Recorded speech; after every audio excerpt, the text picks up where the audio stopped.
राजधानी एक्सप्रेस देख रहे हैं आप और आपके साथ मैं हूं मोनिका सिंह। सीएम धामी का उधम सिंह नगर दौरा, खटीमा में तिरंगा झंडा भूमि पूजन कार्यक्रम में शामिल होंगे मुख्यमंत्री धामी। सैनिक सम्मान समारोह में करेंगे प्रतिभाग। उधम सिंह नगर दौरे पर सीएम धामी रहेंगे, जहां खटीमा में तिरंगा झंडा भूमि पूजन कार्यक्रम में सीएम धामी शामिल होंगे। सैनिक सम्मान समारोह में प्रतिभाग भी करेंगे। तराई बीज विकास निगम मैदान से प्रस्थान कर निजी आवास नगला तराई पहुंचेंगे, रात को विश्राम करेंगे।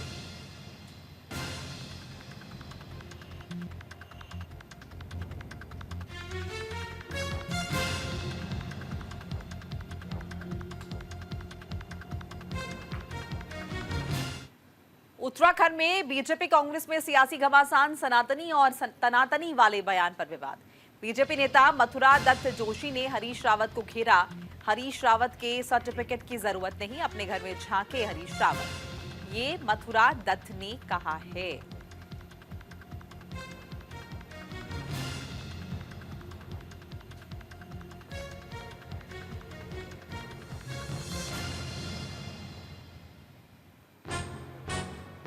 जाकी रही भावना जैसी पूर्व मुहूर्त तिन देनी तैसी, ये स्थिति हरीश रावत जी की होगी है। वो अपने आप में ही आत्मग्लानि महसूस कर रहे हैं और हमें उनके सर्टिफिकेट की आवश्यकता नहीं। भारतीय जनता पार्टी को सनातन के मामले में उनसे सर्टिफिकेट लेने की आवश्यकता नहीं है। भारतीय जनता पार्टी सनातनी थी, सनातनी है और सनातनी रहेगी। और जहां तक चारधाम यात्रा का सवाल है, पूरी तरीके से पूरी मुस्तैदी के साथ चारधाम यात्रा की तैयारी हो रही है। माननीय मुख्यमंत्री जी स्वयं गंभीर उसमें है और पूरी सरकार गंभीर है चारधाम यात्रा के लिए। आप देखिएगा कि चारधाम यात्रा विगत वर्षों का रिकॉर्ड तोड़ेगी। और चारधाम यात्रा से जुड़ी खबर बताते चले, केदारनाथ हेली सेवा के लिए बुकिंग शुरू हो चुकी है। बुकिंग को लेकर प्रशासन अलर्ट है, पुलिस प्रशासन अलर्ट है। फर्जीवाड़ा रोकने के लिए साइबर थाने में टीम गठित। सीओ साइबर अंकुश मिश्रा करेंगे टीम का पर्यवेक्षण। पुलिस प्रशासन की श्रद्धालु से भी अपील है, टिकट बुकिंग से पहले जांच लें वेबसाइट की प्रामाणिकता। देखिए, केदारनाथ हेली सेवा के लिए कल से बुकिंग की शुरुआत हो गई है। इंटरनेट पर साइबर ठगी का जाल भी बिछा हुआ है। पिछले साल 85 फर्जी वेबसाइट और 45 फेसबुक पेज साइबर पुलिस ने बंद कराए थे, जिसके बाद इस बार पुलिस प्रशासन एक्टिव मोड में नजर आ रहा है। पुलिस प्रशासन की श्रद्धालु से अपील है कि वो टिकट बुक करते समय वेबसाइट की प्रामाणिकता जांच ले और किसी भी संदेह की स्थिति में तुरंत साइबर हेल्पलाइन पर संपर्क करें। फर्जीवाड़े पर अंकुश के लिए इस बार पहले से साइबर थाने में 4 लोगों की टीम गठित की गई थी। टीम का पर्यवेक्षण सीओ साइबर अंकुश मिश्रा करेंगे।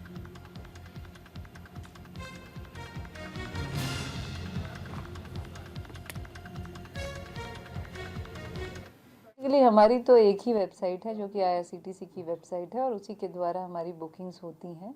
और इसके अलावा कुछ ऑफलाइन बुकिंग्स जो होती हैं वो हमारी जो काउंटर्स हैं वहाँ पे उसके द्वारा होती हैं। जो मॉनिटरिंग है, इसके लिए हम लोग कुछ व्यवस्थाएं कर रहे हैं। सीसीटीवी कैमरास हो गए, जो हमारा स्टाफ है उसके द्वारा मॉनिटरिंग, जिससे कि कम से कम लोगों को वहाँ सुविधा हो। अभी कोई गिरफ्तारी या कोई ऐसा एक्शन तो हमने नहीं लिया है, बट ये है कि इस पर लगातार निगरानी की जाती है। और अगर हमें कोई शिकायत मिलती है, क्योंकि हम तो नॉर्मली, जैसे अगर मैं बात करूंगा, हम तो साइबर स्पेसिफिकली देखते हैं, पर जो हमारी एसटीएफ की अन्य टीमें हैं जो ऑर्गेनाइज क्राइम या संगठित क्राइम इस टाइप से देखती है, तो उनको हम क्या कहते हैं चिन्हित करके, हमने पहले भी इस टाइप से जो गैम्बलिंग या बेटिंग करते हैं उसमें हमने कई बार रेड डाली है, जिसमें मैं भी कई बार गया हूं। मैंने भी 1-2 टीम है एज अ टीम को लीड किया है और लोगों को गिरफ्तार किया है। तो अगर हमें कोई ऐसे मुखबिर खास या कहीं से इन्फॉर्मर से इन्फॉर्मेशन मिलेगी कि यहाँ पे कोई गैम्बलिंग या बेटिंग चल रही है, तो उसको हम प्रॉपर्ली वेरीफाई करेंगे और उस पर जो भी लीगल एक्शन होगा, लीगल एक्शन ली जाएगा। और 30 अप्रैल से शुरू होगी चारधाम यात्रा। यात्रा के लिए कमर्शियल वाहनों के बनेंगे ग्रीन कार्ड। ग्रीन कार्ड के लिए ऑनलाइन कर सकते हैं आवेदन भी। लोकल वाहनों के लिए 30 नवंबर तक मान्य होगा। बाहरी वाहनों का ग्रीन कार्ड 15 दिन के लिए मान्य होगा। आरटीओ और दफ्तरों से जारी होंगे ग्रीन कार्ड। चारधाम यात्रा की तैयारियां जोरों पर हैं। 30 अप्रैल से उत्तराखंड की चारधाम यात्रा शुरू होने जा रही है। केदारनाथ धाम के लिए मंगलवार को हेलीकॉप्टर बुकिंग सेवा शुरू हो गई है, लेकिन महज 5 मिनट में ही 35,000 टिकट बुक हुए हैं। पहली बार एक दिन में हेली सेवा के लिए इतने टिकट बुक हुए हैं। पहली बार राज्य सरकार ने इसके लिए आईआरसीटीसी को जिम्मेदारी दी है। यात्रा के लिए 20 मार्च से अब तक 13.53 लाख यात्रियों के ऑनलाइन पंजीकरण हो चुके हैं। यात्रा के लिए 11 अप्रैल से कमर्शियल वाहनों के ग्रीन कार्ड बनेंगे। चारधाम यात्रा पर जाने वाले कमर्शियल वाहन संचालक ग्रीन कार्ड बना सकते हैं। 11 अप्रैल से ग्रीन कार्ड के लिए ऑनलाइन आवेदन कर सकते हैं। लोकल वाहनों का ग्रीन कार्ड 30 नवंबर तक के लिए मान्य होगा, जबकि बाहरी राज्यों के वाहनों का ग्रीन कार्ड 15 दिन के लिए मान्य होगा। ग्रीन कार्ड सभी जिलों के आरटीओ और दफ्तरों से जारी होंगे।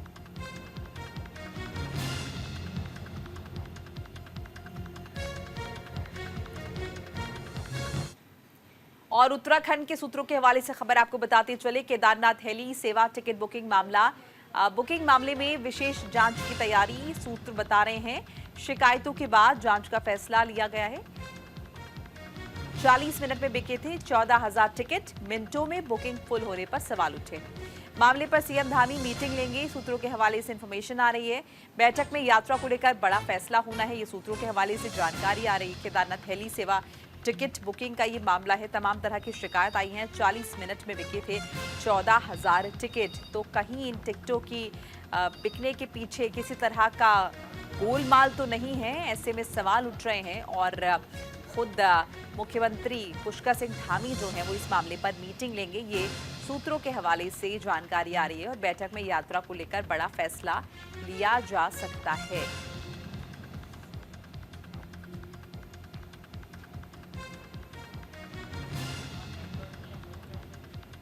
क्योंकि उत्तराखंड में मौसम का मिजाज बदलेगा, ये इंफॉर्मेशन मिल रही है।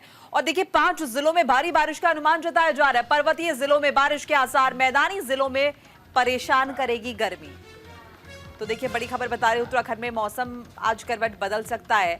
मौसम विभाग ने प्रदेश के कई पर्वतीय जिलों में बारिश की संभावना जाहिर की है। साथ ही विभाग ने बारिश को लेकर येलो अलर्ट जारी किया है, लोगों को सतर्क रहने के लिए कहा है। वहीं प्रदेश में मौसम की बात करें तो कई दिनों से शुष्क मौसम बना हुआ है। संजय लगातार हमारे साथ जुड़े हुए हैं। संजय, मौसम विभाग द्वारा क्या कुछ कहा गया है, जरा डिटेल में बताइए। देखिए, उत्तराखंड में एक बार फिर मौसम विभाग ने अलर्ट जारी किया है। पहाड़ी क्षेत्रों में जहां हल्की बारिश होने के आसार जताए जा रहे हैं, तो वहीं बारिश से मैदानी जिलों में रह रहे लोगों को राहत मिल सकती है, क्योंकि जिस तरह की गर्मी पड़ रही है उससे हर व्यक्ति परेशान है। जो व्यापारी वर्ग के लोग हैं उनका भी कामकाज पूरी तरह ठप हो गया है, क्योंकि जब इस तरह की गर्मी होती है तो लोग घरों से निकलने में परहेज करते हैं। क्योंकि जब लोग घरों से नहीं निकलते, जो व्यापारी वर्ग के लोग होते हैं उनका कामकाज ठप हो जाता है। ऐसे में पहाड़ के लिए कहा गया है कि पहाड़ के जो उत्तरकाशी है, उधम सिंह नगर है या नैनीताल की बात की जाए तो वहां पर हल्की बूंदाबांदी हो सकती है। और आने वाले दिनों में इस बारिश से मैदानी जिलों में रह रहे लोगों को राहत मिल सकती है। जी संजय, ये भी आपसे जानना चाहेंगे, येलो अलर्ट जारी हुआ है क्योंकि देखिए अगर हम दिल्ली एनसीआर की बात करें तो यहाँ पर भी काफी गर्मी का अलर्ट जो है वो जारी हुआ है, लुए चलने का। तो अगर बारिश होती है उत्तराखंड में तो क्या उसका असर देखा जाएगा दिल्ली एनसीआर में आसपास के इलाकों में? देखिए, मार्च माह से हम देख रहे हैं कि मार्च माह में जून जैसी गर्मी हो रही है। तपस भरी गर्मी से लोग बेहद परेशान हैं। हालांकि जो बच्चे हैं वो बेहद मौसम बदल रहा है तो उनमें भी कहीं ना कहीं बीमारी का खतरा बढ़ रहा है। और जिस तरह से उत्तराखंड के मौसम में परिवर्तन होगा तो उससे साफ जाहिर है कि दिल्ली एनसीआर के मौसम में भी हल्का प्रभाव पड़ सकता है, वहां भी लोगों को राहत मिल सकती है। लेकिन अभी जिस तरह मौसम विभाग ने कहा है कि आने वाले 2 से 4 दिनों में पहाड़ी जो क्षेत्र है, 3000 से ऊंचाई वाले क्षेत्र है, उनमें कहीं ना कहीं बारिश होने का अनुमान जताया जा रहा है। जी संजय, के साथ साथ आपसे ये भी समझना चाहेंगे, देखिए मौसम की जो आंख मिचोली फिलहाल चल रही है, हम देख रहे हैं कि जरूरत से ज्यादा गर्मी की बात लगातार कही जा रही है। क्या मौजूदा वक्त में टूरिज्म पर उत्तराखंड के आप इसका असर पड़ता हुआ देख पा रहे हैं? देखिए, 30 अप्रैल से 4 धाम यात्रा शुरू हो रही है, तो इससे पहले देश के कोने कोने से जो पर्यटक होंगे, श्रद्धालु होंगे, वो उत्तराखंड पहुंचने की कोशिश करेंगे। ऐसे में अगर मौसम में थोड़ी राहत होती है तो इससे ये जताया जा रहा है कि जो श्रद्धालुओं की संख्या है उसमें इजाफा हो सकता है। जो लोग हैं वो भारी संख्या में उत्तराखंड पहुंच सकते हैं। तो ऐसे में लोगों को जागरूक रहने के लिए भी कहा गया है। और जिस तरह अगर स्वास्थ्य महकमे की बात की जाए तो क्योंकि जब मौसम में परिवर्तन होता है तो जो बीमारी होती है वो बढ़ जाती है। तो ऐसे में स्वास्थ्य महकमा भी लोगों को अलर्ट कर रहा है, जागरूक कर रहा है, क्योंकि लोगों को बेवजह घर से निकलने का भी एक बता रहा है कि आप बेवजह घर से बाहर ना निकलें। अगर आप घर से निकलेंगे तो कहीं ना कहीं बीमारियों का खतरा बढ़ सकता है। जी बिल्कुल संजय, एक बार फिर से आपसे जानना चाहेंगे, 5 जिलों का जिक्र हुआ है, कौन कौन से वो 5 जिले हैं जहां पर बारिश की संभावना जाहिर की जा रही है? नैनीताल आपने जिक्र किया और उसके अलावा? देखिए, उत्तराखंड के अगर पहाड़ी क्षेत्रों की बात की जाए तो उत्तरकाशी की बात की जाए या फिर चमोली की बात की जाए, नैनीताल की बात की जाए, उधम सिंह नगर की बात की जाए, तो इसके अलावा जो जिले हैं वहां पर हल्की बूंदाबांदी हो सकती है। लेकिन जो पहाड़ी क्षेत्र है वहां के लोगों के लिए राहत भरी खबर है, क्योंकि लगातार ही देख रहे हैं कि जो तपस भरी गर्मी है उससे कहीं ना कहीं लोग बेहद परेशान दिखाई दे रहे हैं। जी चलिए, शुक्रिया संजय पुंडी ताजा अपडेट साझा करने के लिए। उत्तराखंड में मौसम बदलेगा मिजाज। और वहीं हरिद्वार में तेज रफ्तार का कहर देखने को मिला है। हरिद्वार दिल्ली एनएच पर सड़क हादसा हुआ है। डिवाइडर से टकराई है तेज रफ्तार कार। हादसे में कार के उड़े हैं परखच्चे। हादसे में एक की मौत हुई है। मौके पर ही कार सवार 2 लोग गंभीर रूप से जख्मी हुए। हरिद्वार दिल्ली राष्ट्रीय राजमार्ग पर एक तेज रफ्तार कार के नियंत्रण खो देने और डिवाइडर से टकरा जाने से एक की मौत हो गई है, जबकि 2 अन्य गंभीर रूप से जख्मी हो गए हैं। मृतक की पहचान सहारनपुर निवासी शगुन अग्रवाल के रूप में हुई है, जिसकी मौके पर ही मौत हो गई। पुलिस हादसे के कारणों की जांच में जुट गई है। पता लगाने की कोशिश की जा रही है कि आखिर क्या वजह इसके पीछे रही है। हरिद्वार दिल्ली नेशनल हाईवे पर यह सड़क हादसा हुआ है, जहां पर एक तेज रफ्तार कार ने अपना बैलेंस खोया, अपना कंट्रोल खोया, डिवाइडर से टकरा गई। एक शख्स को अपनी जान गंवानी पड़ी है। 2 लोग जख्मी हुए हैं। मृतक की पहचान सहारनपुर के रहने वाले शगुन अग्रवाल के रूप में हुई है। उनकी मौके पर ही मौत हो गई और जो घायल हैं उनका इलाज किया जा रहा है अस्पताल में। मामला पुलिस के संज्ञान में है। पुलिस आगे की तफ्तीश कर रही है।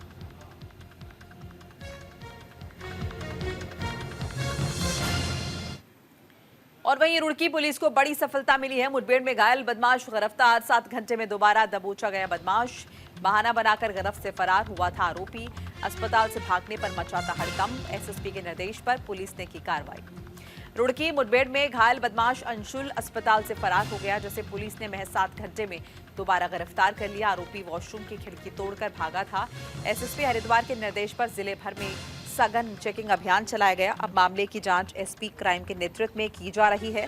दोषियों पर एक्शन होगा। अस्पताल में जो उसके बाथरूम है उसके पीछे से खिड़की फांद के वो वहाँ से फरार हो गया था। पुलिस के द्वारा लगातार इस पर कार्रवाई की जा रही थी, उसको लगातार फॉलो किया जा रहा था। इस संबंध में मैं एसपी ग्रामीण और इनकी पूरी टीम को बधाई दूंगा। इनके द्वारा बहुत मेहनत करते हुए 4 घंटे के अंदर इस पूरे जो व्यक्ति है उसको पकड़ा जा सका है। हालांकि इसमें जो पुलिस अभिरक्षा से फरार के मामले में जो हमारे पुलिसकर्मी हैं उनके द्वारा सुरक्षा में क्या चूक रही है, कहां पर चूक रही है, उसको भी हम लोग ज़रूर वेरीफाई कराएंगे। और इसके लिए एसपी क्राइम के नेतृत्व में एक टीम जो है गठित की गई है, जो इस घटनाक्रम के बारे में पूरी जो सच्चाई है वो हमारे सामने रखेगी और इसकी जाँच को कंप्लीट करेगी। इसमें जो भी दोषी पाया जाएगा उसके खिलाफ कार्रवाई की जाएगी। पुलिस की बड़ी कार्रवाई। अंतर्राज्यीय बाइक चोर गिरोह का भंडाफोड़। पुलिस ने 3 बाइक चोरों को गिरफ्तार किया है। बदमाशों के पास से चोरी की 16 बाइक बरामद हुई है। अन्य आरोपी फरार बताया जा रहा है, तलाश की जा रही है। रुड़की पुलिस ने अंतर्राज्यीय बाइक चोर गिरोह का भंडाफोड़ किया है। पुलिस ने गिरोह के 3 बदमाशों को गिरफ्तार किया है। साथ ही चोरी की 16 बाइक्स भी बरामद की हैं। एक आरोपी फरार चल रहा है। पुलिस ने चारों पर केस दर्ज कर लिया है। साथ ही गिरफ्तार 3 आरोपियों को कोर्ट में पेश कर जेल भेज दिया है। पुलिस फरार आरोपी की तलाश में संभावित ठिकानों पर दबिश जो है वो दे रही है।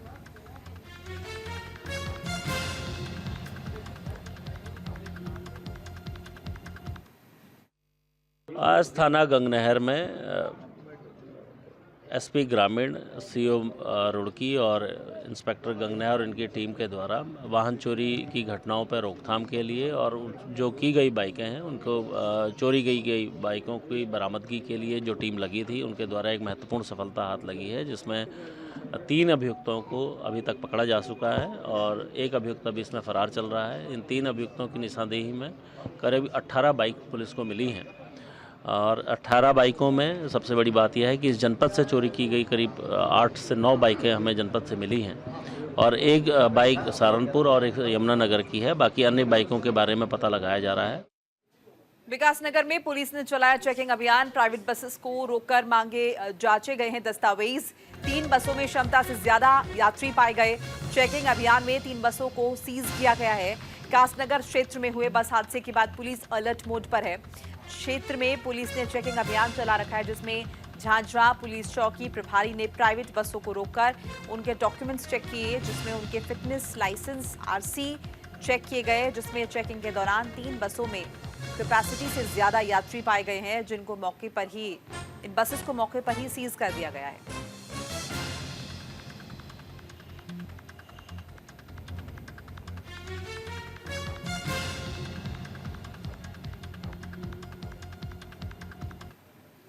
और वहीं रुड़की में आग का तांडव देखने को मिला है। कूड़े के ढेर में भीषण आग लगी है। आग लगने से अफरा तफरी मची है। कूड़े का ढेर बताया जा रहा है जिसमें आग लगी है। कड़ी मशक्कत के बाद आग पर काबू पाया गया है। रुड़की में आग का तांडव देखने को मिला है, जहां देर रात कूड़े के ढेर में भीषण आग लग गई। अचानक भीषण आग लगने से अफरा तफरी मच गई। देखते ही देखते आग ने विकराल रूप ले लिया। स्थानीय लोगों ने आग लगने की सूचना फायर ब्रिगेड को दी है। सूचना पर पहुंची फायर ब्रिगेड की टीम ने कड़ी मशक्कत से आग पर काबू पाया, जिसके बाद लोगों ने राहत की सांस ली है।